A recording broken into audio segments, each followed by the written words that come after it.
I'm Margaret, 40, and last Christmas was supposed to be special. My first holiday at Sophia and Nathan's new home, the one I helped them buy when they couldn't qualify for a mortgage on their own. I arrived with homemade apple pie and gifts wrapped in silver paper, excited to continue our family traditions. The moment Nathan opened the door, his smile never reached his eyes. Something felt off immediately. The house I paid for suddenly felt like forbidden territory. I should have recognized the warning signs. Where are you watching from today? Drop a comment below and hit subscribe if you've ever had to navigate difficult family dynamics during the holidays. My life before that Christmas was relatively peaceful, all things considered. I built a successful career as a real estate agent in Denver, making enough to support myself and provide a comfortable life for my daughter. I had been widowed for 5 years by then. My husband Robert passed away suddenly from a heart attack while on a business trip. The grief nearly destroyed me, but I kept going for Sophia, our only child. Sophia and I had always been close. When she was little, we would bake cookies together every Sunday afternoon.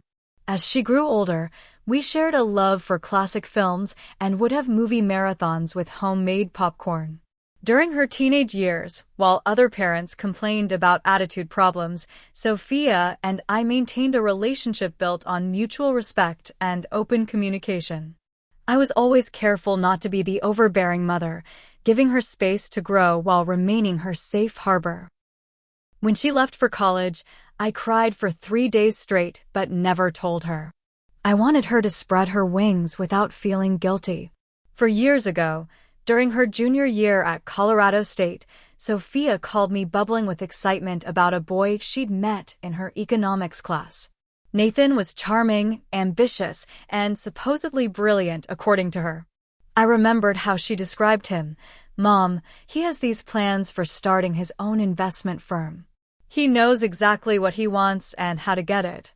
In retrospect, that should have been my first red flag. When I finally met Nathan at a dinner Sophia arranged, he arrived with flowers and compliments that seemed rehearsed but effective. He had a firm handshake and maintained strong eye contact, all the things business books tell you make a good impression. He was undeniably handsome with his perfectly styled dark hair and expensive watch that seemed out of place for a college student. Throughout dinner, I noticed how he steered the conversation toward his ambitions and away from his background. When I asked about his family, he briefly mentioned they were in finance before changing the subject. Their relationship moved quickly. What started as study dates turned into weekend getaways Nathan somehow afforded on a student budget. Sophia, who had always been practical about money, began showing up in designer clothes she insisted were investment pieces. 8 months after they started dating, Sophia called me on a Tuesday evening to announce they were engaged. No formal proposal story, no ring to show me, just a decision they had apparently made together. "Are you sure this isn't rushing things?" I asked gently. "When you know, you know," she replied with the confidence of someone who had never experienced true heartbreak. I had reservations, but kept most of them to myself. Sophia was 22, legally an adult, but still so young in experience. I remembered being that age, thinking I understood the world completely. So instead of voicing my concerns, I threw myself into helping plan a modest wedding that somehow ballooned into an extravagant affair when Nathan's parents got involved. They were indeed in finance, as he had vaguely stated, with his father running a successful investment firm in Boston. They paid for most of the wedding, which initially seemed generous until I realized it came with the expectation that everything would be done their way. After the wedding, Sophia and Nathan rented an apartment that stretched their budget. Nathan had graduated with a business degree, but his promised job at a prestigious firm fell through for reasons he never fully explained. Sophia was working as a marketing coordinator, making decent but not extraordinary money. When they started talking about buying a house less than a year into their marriage, I expressed concern about timing. "The market's hot right now, Mom," Sophia explained. "Nathan says we need to get in before prices go up even more." Nathan had found what he called their dream home, a 4-bedroom house in a new development with more space than 2 people could possibly need. When they were rejected for a mortgage due to insufficient credit history and Nathan's unexplained employment gaps, they came to me with a proposition. It would just be temporary, Nathan explained smoothly. We'd put the house in your name since you have excellent credit, and we'd make all the payments. Once my business takes off and our credit improves, we'll refinance and take your name off. Against my better judgment and the advice of my financial advisor, I agreed. I wanted to help my daughter, and in my mind, I was investing in her future happiness. I paid the down payment as a gift and signed the mortgage papers with a written agreement that they would handle all payments. Looking back, I should have been more cautious, asked more questions, demanded more transparency. But when your only child looks at you with hope in her eyes, logic often takes a backseat to love. Christmas had always been special in our family. Robert and I had established traditions that I continued after his death. Each year, Sophia would come home, and we would decorate the tree together, bake his favorite cookies, and watch It's a Wonderful Life on Christmas Eve. After she married Nathan, our first Christmas was spent at my house, though Nathan spent most of the time on his phone. The second Christmas, they traveled to Boston to be with his family. This third Christmas was meant to be at their house, our first holiday in the home I had helped them purchase. I spent weeks preparing, buying thoughtful gifts, planning which family recipes to bring, and looking forward to creating new memories in their space. Sophia seemed excited on our phone calls, telling me which guest room would be mine and how they had decorated the tree. Nathan rarely joined these conversations, always supposedly busy with work or at the gym. The day before my scheduled arrival, Sophia called to confirm details. In the background, I heard Nathan's voice, though I couldn't make out his words. Sophia's tone changed slightly, becoming more formal. Mom, just so you know, Nathan's parents and sister will be arriving the day after you. And his cousin might stop by too. That's wonderful, I replied genuinely. It'll be nice to spend more time with them. I can help with all the cooking. Oh, Nathan's mom has already planned the menu, she said quickly. But maybe you can help with dessert? That night, I packed my suitcase with careful attention, including the handmade quilt I'd made as a housewarming gift, but hadn't had a chance to give them yet. I went to sleep excited about the holiday ahead, completely unaware of how differently things would unfold. I arrived at their house on December 21st, 3 days before Christmas. The neighborhood was picture perfect, with most homes displaying elaborate holiday decorations. Their house stood somewhat subdued in comparison, with just a simple wreath on the door and white lights lining the roof. I parked my car in the driveway, noting that both Sophia's practical Honda and Nathan's recently purchased BMW were there. With my arms full of gifts and a container of homemade apple pie balancing precariously on top, I rang the doorbell. After a longer than expected wait, Nathan opened the door. His expression shifted quickly from annoyance to a practiced smile. "Margaret," he said flatly. "No Mom, or even Mrs. Wilson anymore. Just Margaret." "You're early." I checked my watch. Just 15 minutes. The traffic was lighter than expected. He took a step back without offering to help with my packages. "Sophia's upstairs getting the guest room ready. You can put your things in the living room for now." I walked into the house I had helped them buy, suddenly feeling like a visitor rather than family. The interior had changed significantly since my last visit 6 months ago. Gone was the modest furniture they had started with, replaced by sleek, expensive pieces that looked straight out of a design magazine. A massive television dominated one wall, and art pieces that must have cost thousands hung on another. "You've redecorated," I observed, setting down my bags and the pie. "Sophia has quite the eye for design," Nathan replied, though I knew my daughter's taste had always leaned toward comfortable rather than showy. Footsteps pattered down the stairs and Sophia appeared, her face lighting up. "Mom, you made it." She rushed over and embraced me warmly. I felt her hold on a beat longer than usual, almost desperately. Of course I did, sweetheart. I wouldn't miss it. I held her at arm's length, noticing subtle changes. She looked thinner, with a carefully maintained smile that didn't quite reach her tired eyes. "Let me show you to your room," she said, glancing quickly at Nathan as if seeking approval. "Then we can have some tea and catch up." As we climbed the stairs, Sophia chatted rapidly about surface-level topics: the weather, traffic, a new cafe in town. None of the deep conversations we normally shared. The guest room was beautifully decorated but felt impersonal, like a hotel room rather than a space in my daughter's home. "The bathroom is stocked with fresh towels," Sophia said. "And I put some water bottles on the nightstand." "Thank you, honey. This is lovely." I set my suitcase down. "Now, tell me how you've really been. We haven't had a good talk in weeks." Before she could answer, Nathan called from downstairs.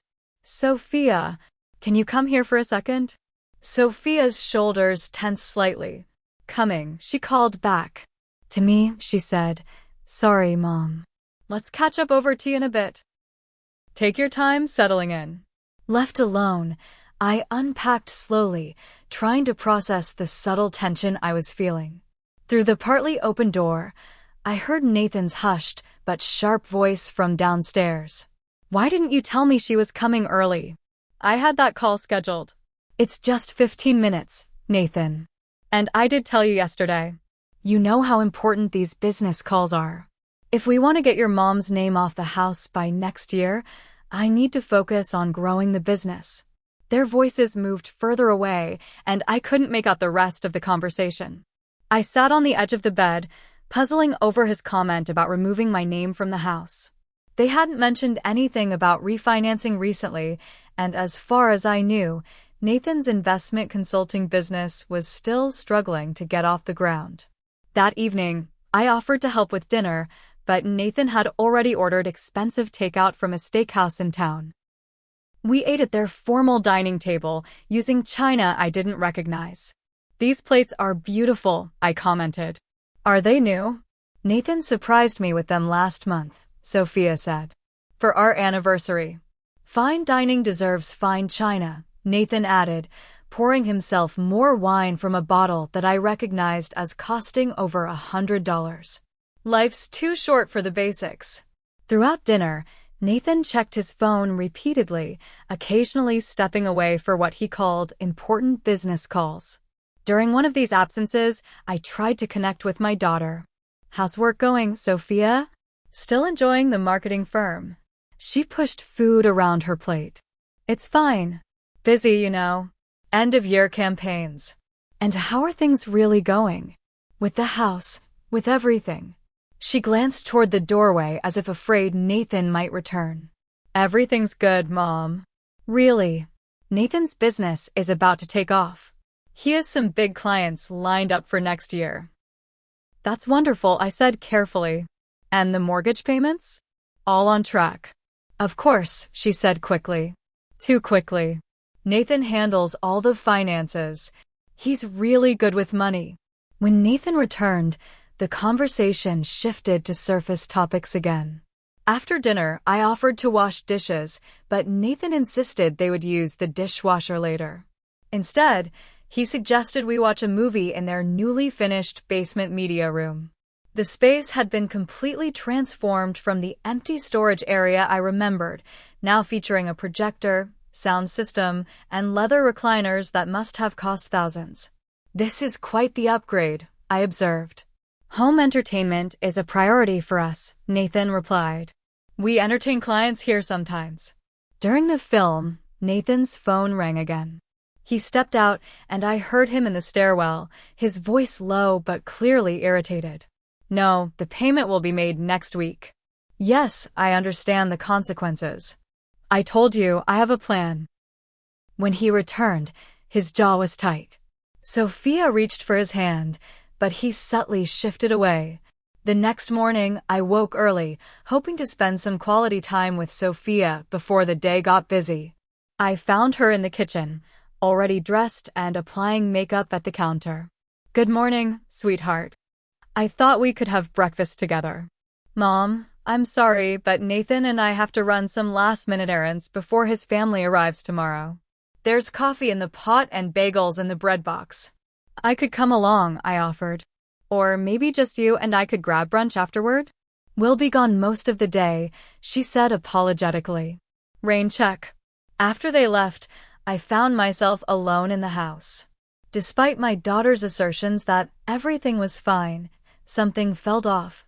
I decided to bake cookies, thinking it might bring some normalcy to the visit. In the pantry, searching for vanilla extract, I accidentally knocked over a stack of papers hidden behind some rarely used appliances. As I gathered them up, I noticed they were past due notices for the mortgage, dating back 3 months. My name was prominently displayed as the primary borrower, with threatening language about potential legal action. My heart sank. They had been hiding financial problems from me, problems that could potentially damage my credit and financial standing. I replaced the notices exactly as I'd found them, my mind racing. Why would they hide this from me? And how were they affording new furniture, electronics, and $100 bottles of wine if they couldn't make the mortgage payments? When Sophia and Nathan returned late that afternoon, I considered confronting them, but decided to observe more first. Nathan carried in several shopping bags from high-end stores, adding to my confusion about their supposed financial troubles. "Mom, you baked!" Sophia exclaimed, noticing the cookies cooling on the rack.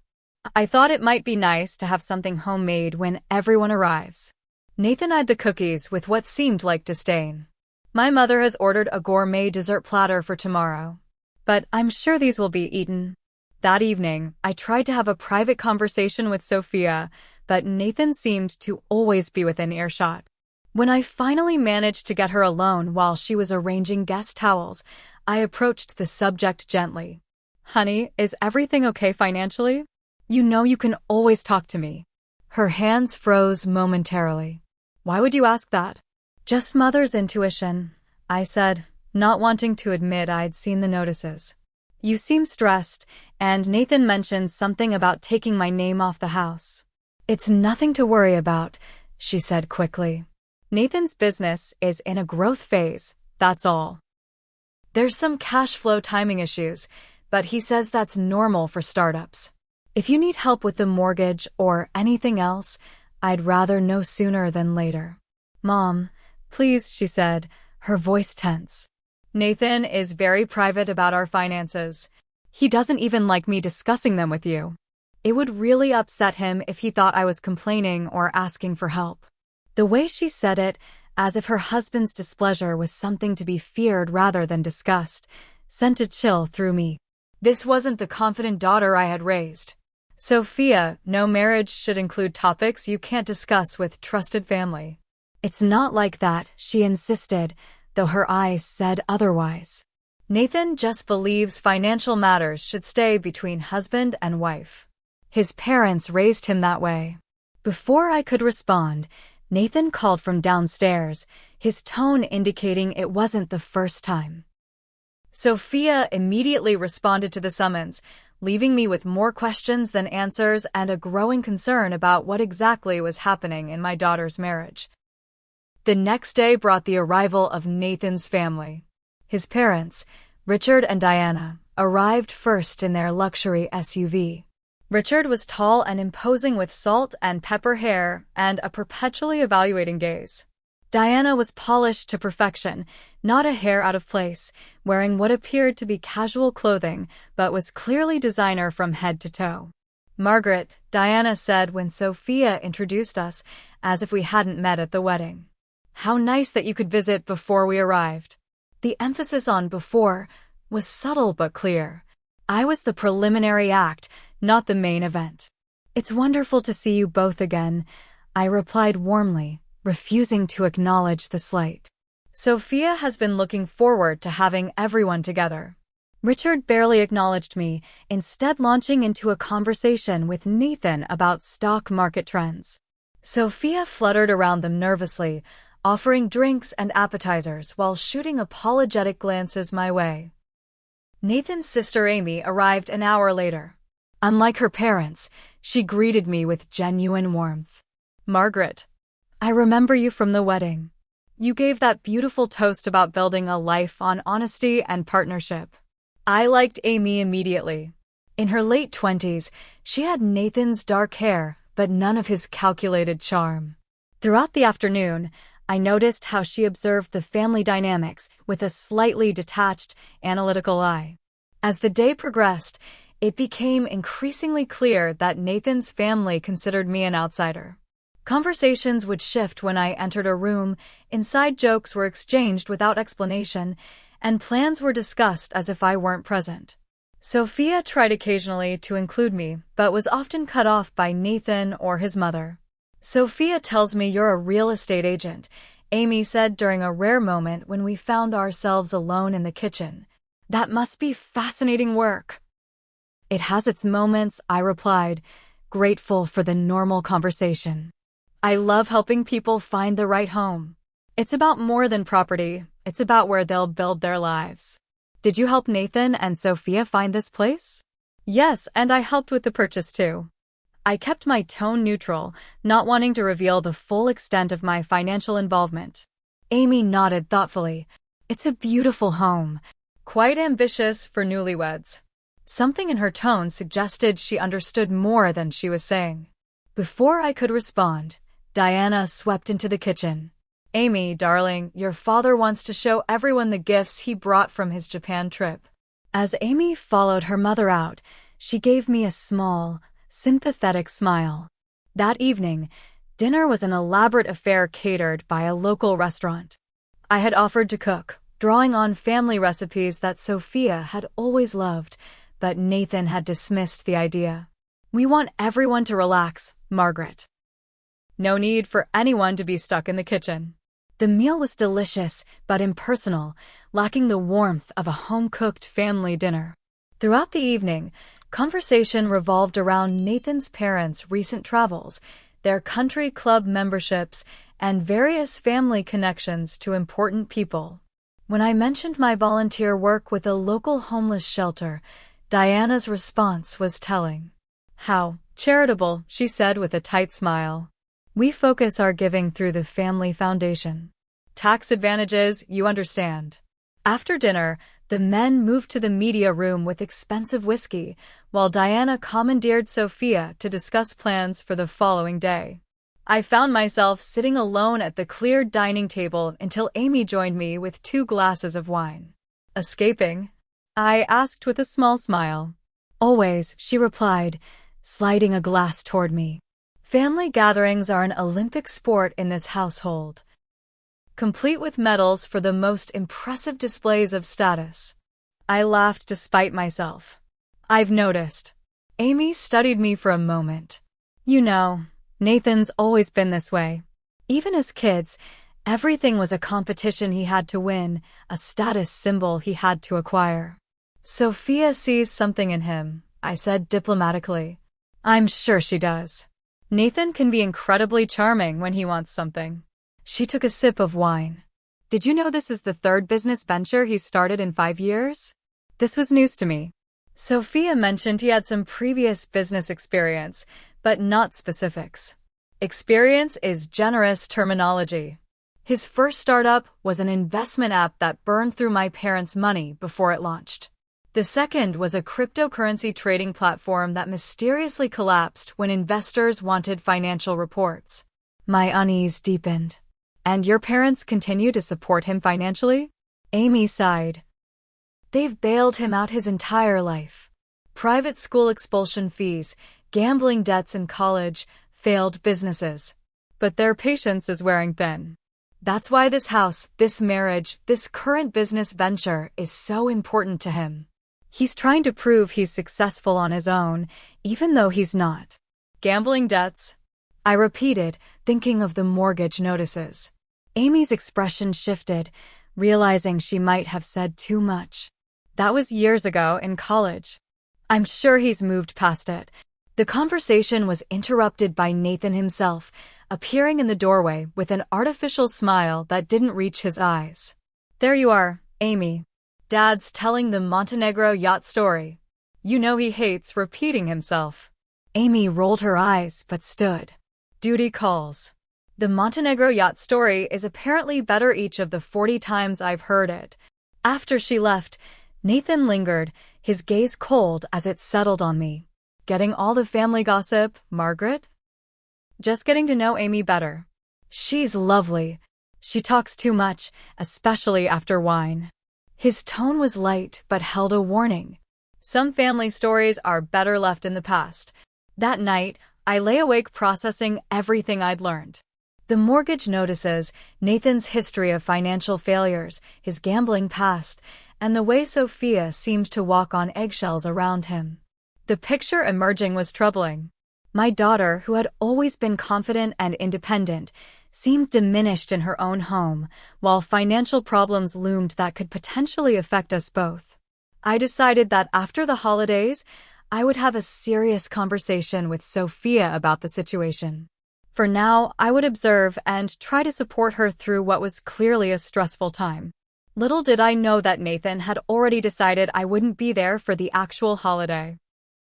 On December 23rd, the day before Christmas Eve, the house was buzzing with activity. Diana had arranged for additional catering, florists were delivering elaborate arrangements, and Sophia was rushing around attending to everyone's needs. I tried to help where I could, but was repeatedly told everything was under control or already arranged. By mid-morning, I felt completely superfluous. Sophia had gone shopping with Diana to pick up last-minute items, Richard was making business calls from the home office, and Amy had gone for a run. I was arranging my gifts under the tree when Nathan found me alone. "Margaret, do you have a moment?"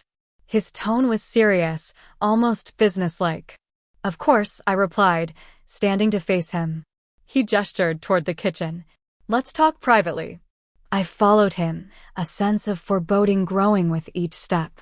In the kitchen, he closed the door behind us and leaned against the counter, arms crossed. "I need to discuss the sleeping arrangements for tomorrow," he began without preamble. "Is there a problem with the guest room?" I asked. "Actually, yes. My cousin Taylor and his wife will be arriving tomorrow morning. They'll need the room you're currently in." "Oh," I said, surprised. "I can move to the sofa in the office if needed. It's no problem." Nathan shook his head, his expression unmoved. "That won't work either. My uncle and aunt will be using the office as their room." A cold realization began to dawn. "Where are you suggesting I sleep, Nathan?" He met my gaze directly. "I think it would be best if you returned to your home for Christmas, Margaret." The words hit like a physical blow. "You want me to leave?" "On Christmas Eve." "It's not personal," he said, though everything about his demeanor suggested otherwise. "There simply isn't space for you at Christmas. Only for her family, the real guests." The distinction between her family and real guests landed exactly as he intended. I wasn't family in his eyes. I wasn't a real guest. I was an inconvenience. "Nathan," I said carefully, "I'm Sophia's mother. I am her family, and my parents are my family," he countered, "along with extended relatives who have certain expectations about the holidays. Sophia understands this is how it needs to be." Sophia agreed to ask me to leave? I couldn't keep the hurt from my voice. She understands family obligations. My family has traditions, expectations. This is important for my standing with them, for our future. I took a deep breath, struggling to maintain composure.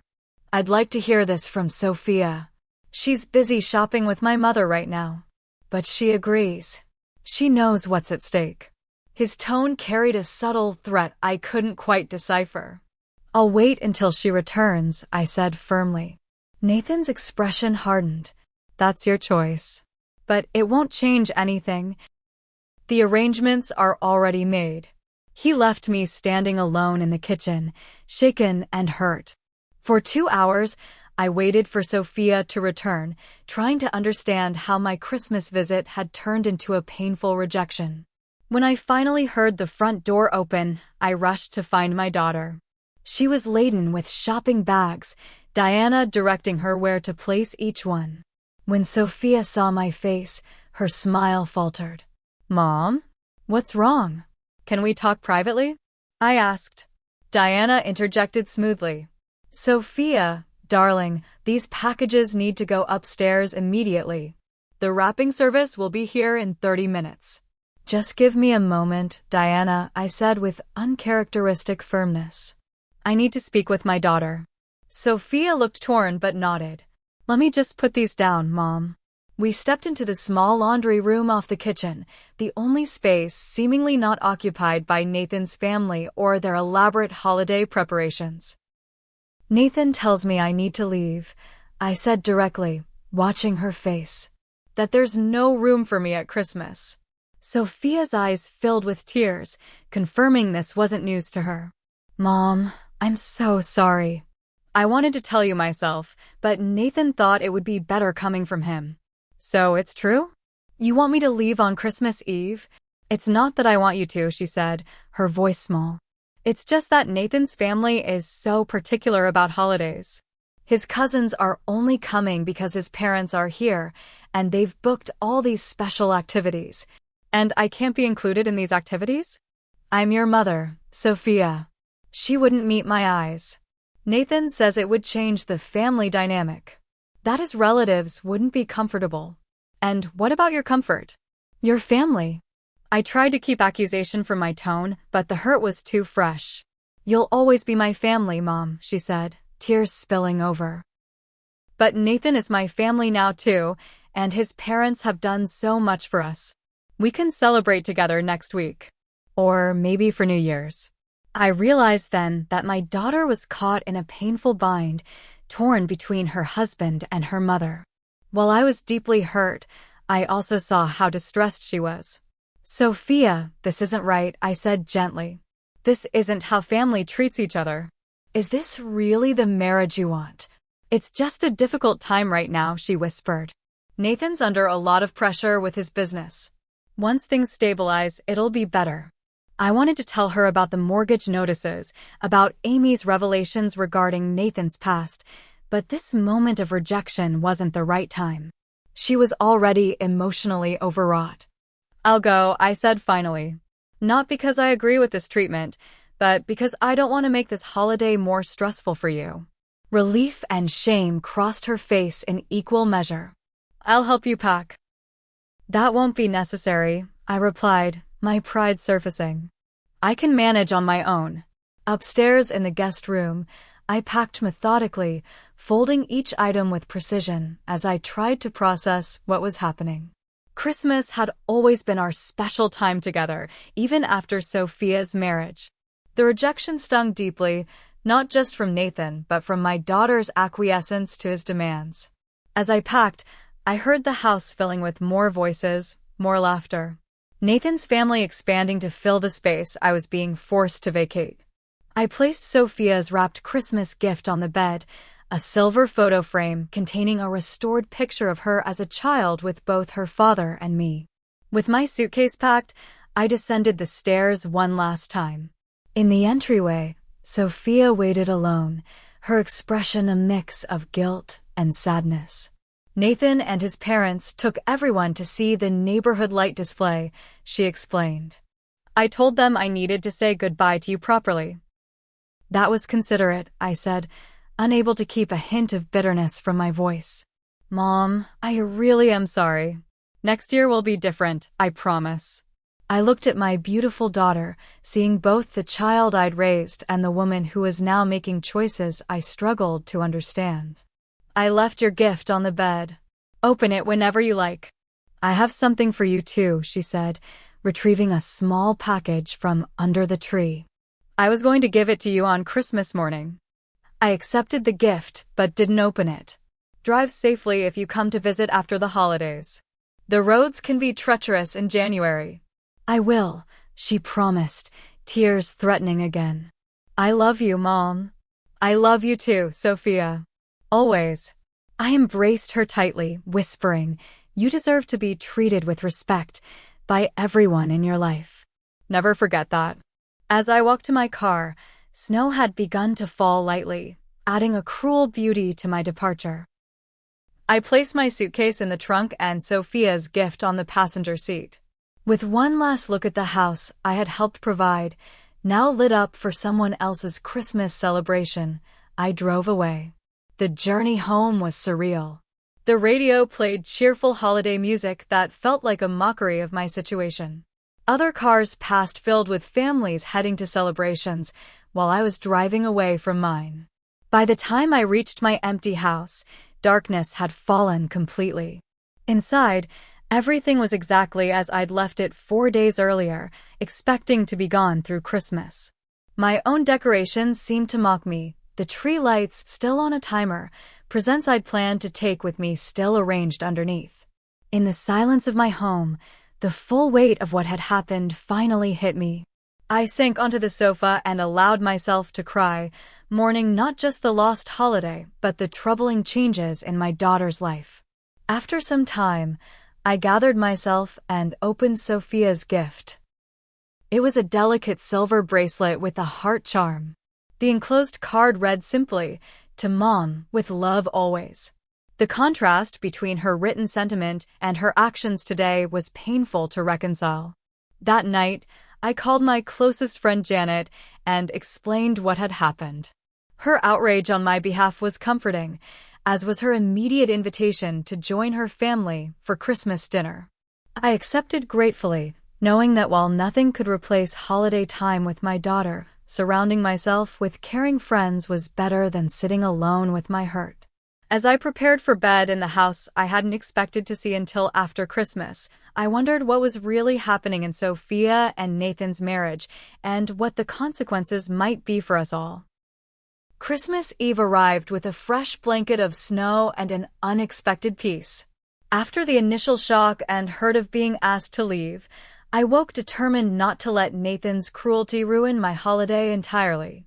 I made myself a festive breakfast, played the Christmas music Robert and I had always loved, and called several friends who expressed appropriate outrage at my treatment and extended immediate invitations.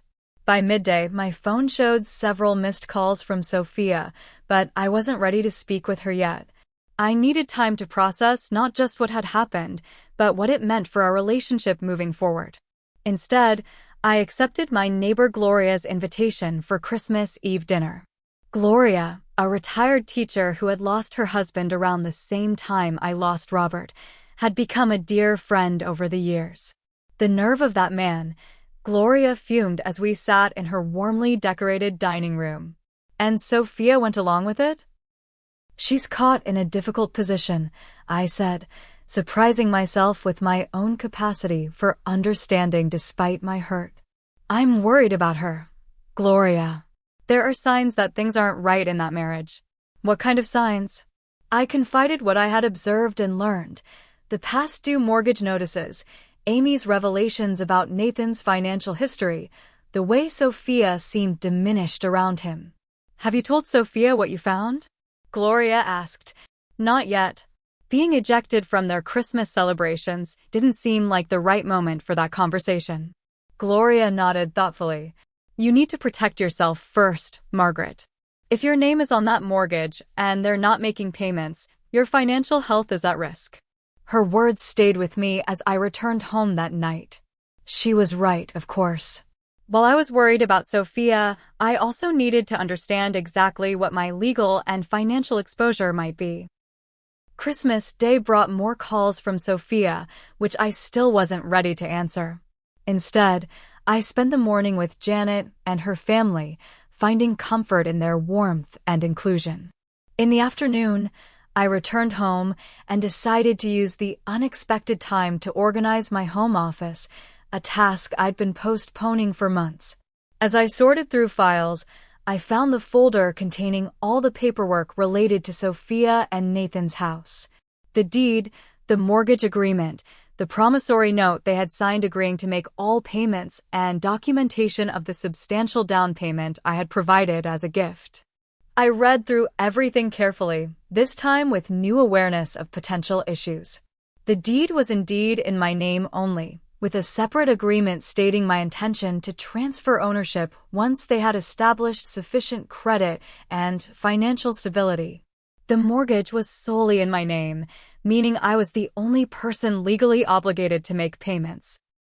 Their failure to keep up with payments could seriously damage my credit rating and potentially lead to foreclosure proceedings against me. The next day, I called my friend Teresa, a real estate attorney who had helped with many of my transactions over the years. I need to understand my options, I explained after outlining the situation. Let me be clear, Teresa said, her tone serious. You're in a vulnerable position. If they default on payments, the bank comes after you, not them. Their promise to pay is between you and them, not the bank. What are my options? Several, none perfect. You could pay the past due amount yourself to protect your credit while pursuing reimbursement from them. You could initiate foreclosure yourself as the deed holder, though that's emotionally complicated given it's your daughter. Or you could try to work out a new arrangement with them, perhaps taking control of the payments directly with their reimbursement. And if I wanted to sell the house? As the deed holder, you have that right, though I'd recommend reviewing any written agreements you made with them first. Given the family dynamics, that's obviously a nuclear option. I thanked her for the advice and promised to keep her updated. After hanging up, I sat for a long time with the deed in my hands, contemplating the power it represented and the responsibility it entailed. I had never imagined being in this position with my own daughter. That evening, I finally returned Sophia's calls. Her relief was palpable. Mom, I've been so worried. Are you okay? I'm managing, I replied honestly. It wasn't the Christmas I had expected, but I spent time with friends. I'm so sorry about what happened, she said, her voice small. Nathan just thought. Let's not discuss Nathan right now, I interrupted gently. How was your Christmas? She described the day in stilted terms, mentioning elaborate gifts exchanged and a catered dinner that sounded more like a networking event than a family celebration. What struck me most was what she didn't say. There was no mention of joy, of connection, of the warmth that had always defined our family holidays. It sounds impressive, I offered when she finished. It was what Nathan's family expected, she replied, an unconscious echo of what Nathan had said to me. We spoke for a few more minutes, keeping the conversation superficial. Neither of us mentioned when we might see each other next. After we hung up, I felt an even deeper concern for my daughter's situation. The week between Christmas and New Year's passed quietly. I returned to work, showing houses to clients who wanted to get a jump on the January market. In the evenings, I continued researching my options regarding the house situation. On New Year's Eve, while scrolling through social media before heading to Gloria's party, I came across photos Sophia had posted.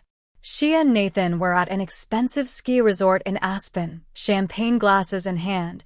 Designer ski were on display. The caption read, "Ending the year in style. #blessed #new beginnings." The disconnect was jarring. They couldn't make mortgage payments but could afford a luxury ski vacation? Something wasn't adding up. I called my financial advisor the next day and scheduled an appointment. David had been managing my investments since before Robert died and had advised against the house arrangement from the beginning. I hate to say I told you so, he said when I explained the situation. Yes, well, maternal love sometimes overrides financial sense, I admitted. What I need now is to understand exactly how bad this could get. David was direct but compassionate. The missed payments are already affecting your credit score. If it goes to foreclosure, the impact would be severe and long-lasting. Plus, you'd lose the down payment you contributed. And if I wanted to protect myself? You have several options, but all require difficult conversations with your daughter and son-in-law. At minimum, you need to get the mortgage current immediately. Beyond that, you might consider selling the property or transferring it to them with a private mortgage arrangement where you're the lender, not just the guarantor. I left his office with a clearer sense of what needed to be done, though the emotional component remained complicated. That evening, I wrote out a list of questions for Sophia and Nathan, focusing on facts rather than accusations. When had the financial troubles begun? Why hadn't they told me about the missed payments? What was their plan moving forward? In the process of creating this list, I realized I needed more information about their current financial situation. Sophia had always been an authorized user on one of my credit cards for emergencies, a holdover from her college days. I rarely checked the statements since she almost never used it. On a hunch, I logged into my account and reviewed recent activity. What I found was shocking. Over the past 6 months, there had been numerous charges at high-end stores, restaurants, and hotels, totaling nearly $20,000. The most recent charges were from the very ski resort I'd seen in their New Year's photos. My first instinct was anger, followed quickly by concern. This wasn't the behavior of my responsible daughter, but seemed more aligned with what I'd learned about Nathan's history of financial irresponsibility. Was he pressuring her? Was she trying to keep up with his family's expectations? Or had she changed more fundamentally than I had realized? I decided not to confront them immediately. Instead, I would wait and observe, gathering more information before determining the best approach. I canceled the credit card and requested a new one for myself only, a small but necessary step in protecting my own financial health. January progressed, and neither Sophia nor Nathan reached out about visiting, as she had vaguely suggested when I left their house. I saw more social media posts showing expensive restaurant meals and designer purchases. Meanwhile, I received another notice from the mortgage company, now threatening legal action if the payments weren't brought current. By mid-January, I had made a decision. I would pay the past due amount myself to protect my credit, but this would come with conditions for Sophia and Nathan. I needed to regain control of the situation while still supporting my daughter. What I didn't expect was that Nathan would reach out to me first, under circumstances that would fundamentally change our dynamic. On January 15th, exactly 2 weeks after their glamorous New Year celebrations, my phone rang with Nathan's number. It was the first time he had called me directly since I'd left their house on December 23rd. I let it ring through to voicemail, curious about what could prompt him to contact me. His message was surprisingly congenial. "Margaret, it's Nathan. Hope you're doing well. I wanted to discuss some business opportunities that might interest you. Give me a call when you have a chance." No apology for Christmas. No acknowledgement of the mortgage situation. Just a vague reference to business opportunities delivered in the smooth tone he used when trying to charm someone. An hour later, he called again. This time, his message held a hint of urgency. "Margaret, Nathan again. Really need to connect with you today if possible. It's about an investment opportunity with a short window."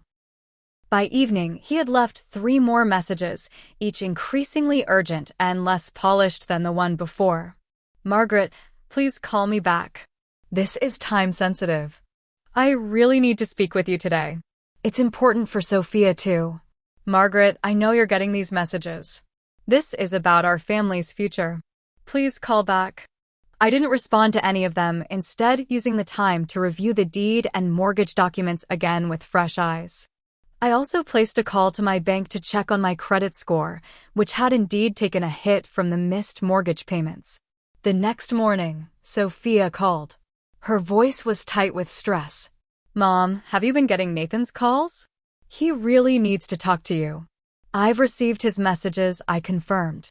He mentioned business opportunities, but didn't specify what they were. She hesitated. "It's complicated. We have an opportunity to expand Nathan's business, but we need a loan cosigner." There it was. "I see. And Nathan thought I would be willing to cosign after what happened at Christmas." "He feels terrible about that," she said, though Nathan himself had expressed no such remorse in any of his messages. It was a stressful time with his family visiting. "You know how it is." "I do know how family visits can be stressful," I agreed. "That's why I was hurt to be asked to leave during what should have been a special time together." "Mom, please. This is really important.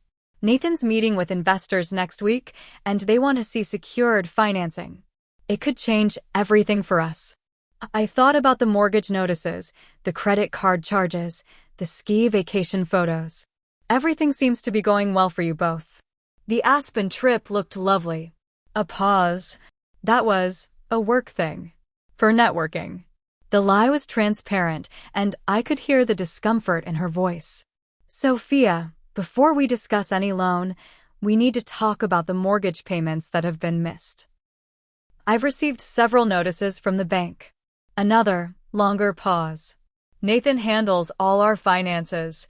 I'm not sure what you're referring to. This confirmed what I had suspected. Sophia wasn't fully aware of their financial situation or was in denial about it. Either way, a phone conversation wasn't the right way to address these issues. I think we should meet in person, I suggested. All three of us. Nathan's extremely busy this week with client meetings, she replied quickly. Then just you and I, tomorrow for lunch? She agreed reluctantly, and we arranged to meet at a cafe halfway between our homes. After hanging up, I called Teresa again to get her advice on how to approach the conversation. Be clear about the facts without being accusatory, she advised. Focus on solutions rather than blame. And remember, your daughter may be a victim in this situation too. The next day, I arrived at the cafe early, choosing a quiet corner table. When Sophia arrived, I was struck by how tired she looked. The confident glow she had always carried seemed dimmed. You look exhausted, sweetheart, I said as she sat down. Just busy with work and helping with Nathan's business, she replied, not meeting my eyes. After we ordered, I decided to start with honest concern rather than the financial issues. Sophia, I've been worried about you. You don't seem like yourself lately. She toyed with her napkin. I'm fine, Mom. Just grown up. People change. They do, I agreed. But they don't usually change in ways that make them smaller, more afraid. Her head snapped up. I'm not afraid. Aren't you? Afraid of disappointing Nathan? Afraid of not meeting his family's expectations? Afraid of telling me the truth about your financial situation? Tears welled in her eyes. You don't understand. Nathan has these amazing plans. His business is going to take off, but we're in a temporary cash flow problem. Is that why the mortgage hasn't been paid for 4 months? She looked genuinely shocked. For months? That can't be right. Nathan said we were just waiting for a client payment to clear.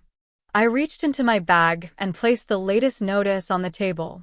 This is addressed to me because my name is on the mortgage. The bank is threatening foreclosure proceedings, Sophia. She stared at the paper, color draining from her face. I didn't know it was this bad. There's more, I said gently. The credit card I gave you for emergencies has been used extensively. Aspen wasn't a business trip, was it? Her shoulders slumped. Nathan said we needed to keep up appearances for his investors. That spending money is how you show you have money. A tear slipped down her cheek. He said you wouldn't mind because you're family. Family, I repeated softly. The same family that wasn't welcome at Christmas? That was different, she whispered, but her defense lacked conviction. His parents were putting pressure on him. Sophia, I need you to be completely honest with me now. What's really going on with Nathan's business? With your finances? The dam broke. Through tears, Sophia revealed the truth she had been hiding, perhaps even from herself. Nathan's business barely existed beyond a website and business cards. The investors were mostly his parents' wealthy friends whom he was constantly trying to impress. The expensive lifestyle was funded through credit cards, loans from his increasingly reluctant parents, and now, it seemed, by simply not paying bills. There's something else, she admitted, voice barely audible. Nathan's been gambling. Online sports betting at first, then trips to casinos. He says it's networking for clients, but he comes home wired when he wins, furious when he loses. This aligned with what Amy had mentioned about his college gambling debts. It wasn't a past problem, it was an ongoing one. And the loan co-signing? I asked. It's not for the business. We're behind on everything, Mom. The mortgage, car payments, credit cards. Nathan thinks if we can consolidate it all into one loan, we can manage better. But his credit is destroyed, and mine isn't much better now. I reached across the table and took her hand. Sophia, this isn't sustainable. And it isn't your fault, but it is your responsibility now that you know. What am I supposed to do? She asked, sounding more like a lost child than the confident woman I'd raised. First, we need to get honest about everything. I want you to come to my house this weekend, without Nathan. Bring all your financial statements, bills, everything. We need to see the complete picture. Nathan won't like me sharing that information, she said, fear creeping back into her voice. This isn't about what Nathan likes. This is about your future, your security. I squeezed her hand. I'm on your side, Sophia. Always. But I can't help if I don't know what we're dealing with. She nodded slowly. Saturday morning? Nathan has a golf meeting with potential clients. We finalized the details, and as we parted, I hugged her tightly. You're stronger than you remember, I whispered. Trust that strength. Driving home, I felt a mix of emotions. Heartbreak for my daughter's situation, anger at Nathan's manipulation, but also a growing resolve. I had allowed this situation to develop by not asking enough questions, by trusting too easily. Now I needed to help fix it, not just for my financial protection, but for Sophia's well-being. That evening, Nathan called again. This time, I answered. Margaret, finally, he said, relief evident in his voice. Did Sophia speak with you about our loan situation? She did, I replied neutrally. She mentioned you're having cash flow issues. Temporary setbacks, he said smoothly. But I have major investors lined up. We just need bridge financing to get to the next phase. A simple loan with you as co-signer would solve everything. How much are we talking about? 200,000, he said as if requesting pocket change. Just to consolidate some debt and provide operating capital. The amount was staggering for what he was describing as some debt. That's a significant commitment, I observed. I'd need to see a detailed business plan and financial statements before considering anything like that. His tone cooled. Those are proprietary and time-sensitive. The investors won't wait forever. Neither will the mortgage company, I countered. I've received notices about missed payments, Nathan. A pause. That's part of what we'd resolve with this loan. Look, I know Christmas was awkward, and I apologize if you felt excluded. Family dynamics can be complicated. But this is business, an opportunity to secure Sophia's future. His non-apology and attempt to separate the personal slight from the financial request was telling. In his mind, these were unrelated transactions. I'll need time to consider this, I said. And I'll need those financial details. Sophia is bringing documents this weekend for us to review together. She what? The smooth facade cracked. Those are private family matters, Margaret. Sophia doesn't handle our finances. She's my daughter, and it's her financial future too. We'll speak after I've reviewed everything with her. He attempted several more angles, alternating between charm, urgency, and veiled implications about Sophia's happiness, depending on this loan. I remained firm, ending the call with a promise to be in touch after the weekend. Later that night, Sophia texted me. Nathan is upset. Says I shouldn't have agreed to show you our finances. Says it shows I don't trust him. I replied simply, do you trust him with your future? No response came that night, but I felt a shift had begun. The weekend meeting would be crucial, not just for addressing the financial crisis, but potentially for my daughter's entire future. Saturday morning arrived crisp and clear. I had spent the previous days preparing, consulting with Teresa about legal options, meeting with David about financial planning, and creating a framework for discussing difficult truths with Sophia. I wanted to approach the situation with compassion rather than accusation, focusing on solutions rather than blame. When Sophia arrived, she carried a large accordion file and looked like she hadn't slept well. We settled at my dining room table with coffee, and she began removing papers, bank statements, credit card bills, loan documents, tax returns. Nathan doesn't know I brought all this, she admitted. He thinks I'm just getting details about the co-signing request. Thank you for trusting me, I said. Let's see what we're dealing with. The picture that emerged was worse than I had imagined. Multiple maxed-out credit cards, 3 months of unpaid car payments on Nathan's luxury vehicle, personal loans from his parents that were now being called due, and, of course, the mortgage payments. Beyond the missed payments, their monthly expenses far exceeded their income, with thousands spent on restaurants, designer clothes, and weekend trips that seemed designed to impress Nathan's social circle rather than bring any genuine enjoyment. Most concerning were the cash withdrawals, often at or near casinos, totaling over $30,000 in the past year alone. I had no idea it was this bad, Sophia whispered, staring at the spreadsheet we had created.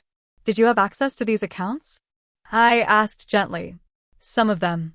But Nathan said he was handling everything, that I shouldn't worry. Her voice broke. I trusted him. Trust is important in a marriage, I acknowledged. But so is transparency. As we continued working through the documents, Sophia's phone buzzed repeatedly with texts from Nathan, each more demanding than the last. She showed me the final one. Whatever your mother is saying, remember who you're married to. Family loyalty matters. The irony wasn't lost on either of us. He uses that a lot, Sophia said quietly. Family loyalty. But it only seems to apply to his family, not to me being loyal to you. By early afternoon, we had a complete financial picture and had drafted a potential path forward. It would require significant lifestyle changes, possible bankruptcy protection, and most importantly, Sophia taking an active role in their finances rather than deferring to Nathan. Do you think he'll agree to this? I asked. Sophia looked uncertain. I don't know. He's so used to being in control. And if his parents find out how bad things are again, they might cut him off completely. Again. I caught the word. This has happened before? She nodded reluctantly. Before we were married. Nathan had some business failures his parents bailed him out of. He made me promise never to mention it. This aligned with what Amy had revealed. Nathan's pattern of financial irresponsibility wasn't new. He had simply found a new source of support in Sophia and, by extension, me. I think we need to have a conversation with Nathan together, I suggested. Would you be comfortable with that? After some discussion, Sophia agreed, and we arranged for Nathan to come to my house the following day. That evening, she stayed in her old room, both of us finding comfort in this brief return to simpler times.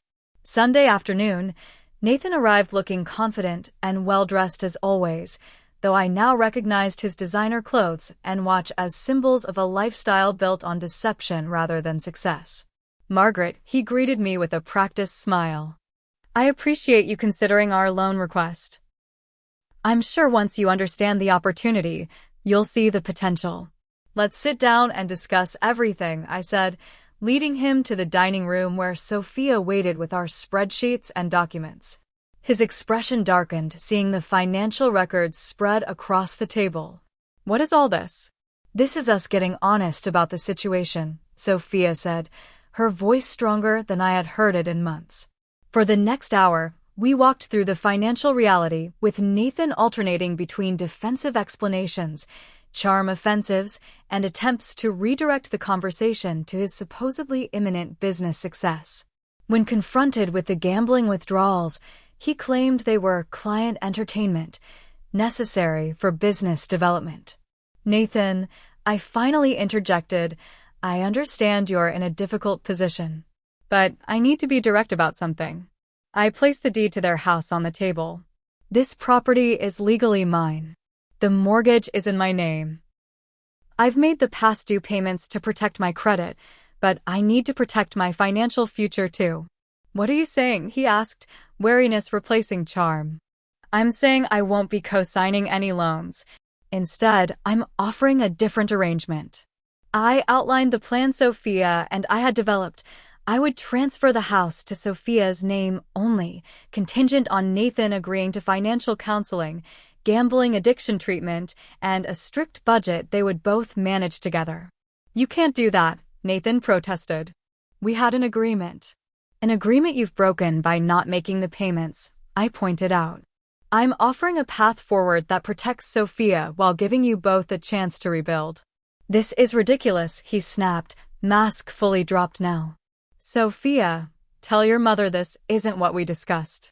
Sophia straightened in her chair. Actually, Mom and I worked on this plan together.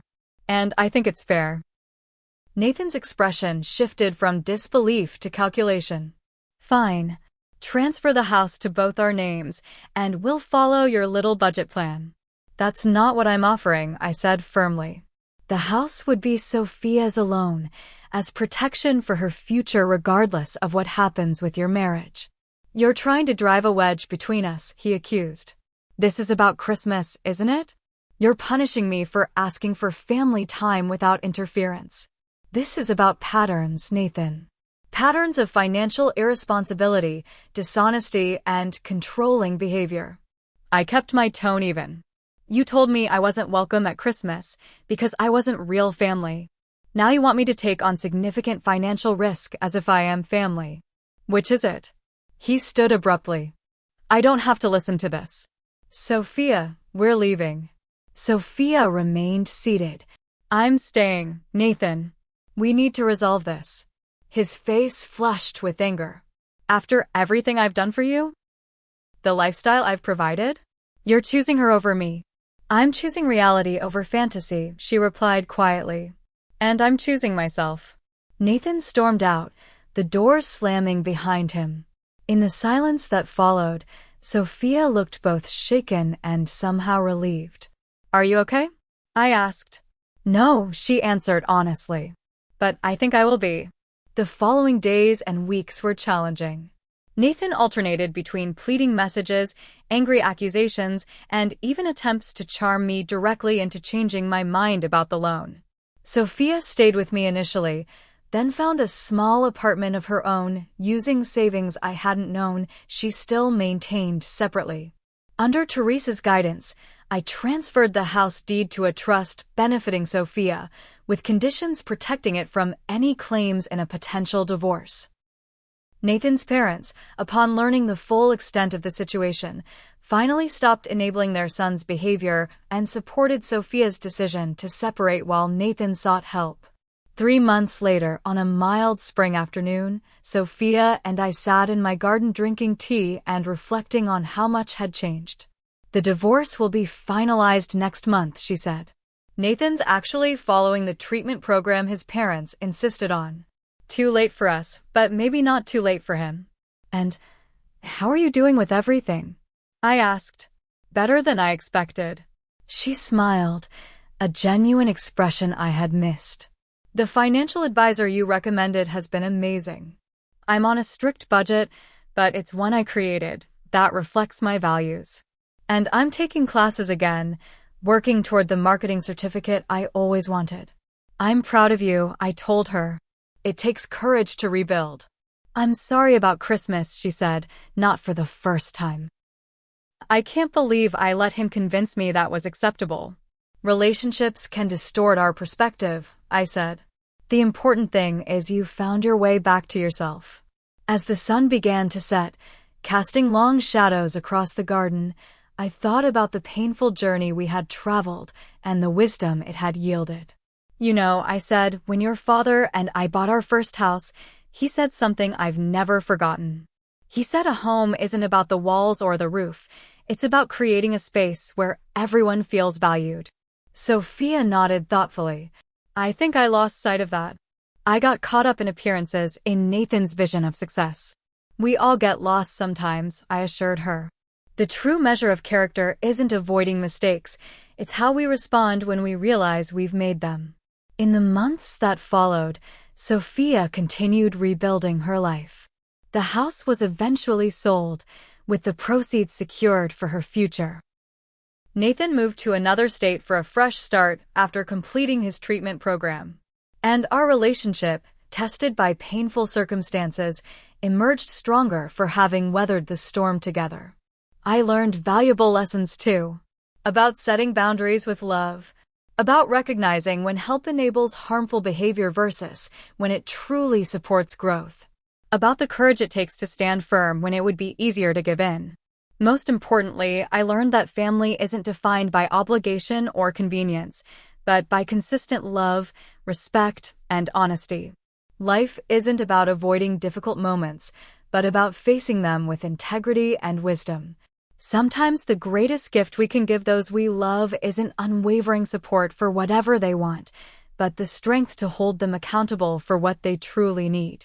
In the end, our worth isn't determined by others' willingness to make room for us at their table, but by our own understanding of what we deserve. Have you ever had to set difficult boundaries with loved ones? Share your experiences in the comments below. And if this story resonated with you, please like, subscribe, and share with someone who might need to hear this message of strength and self-worth. Thank you for listening to my journey, and remember, you always deserve a seat at the table.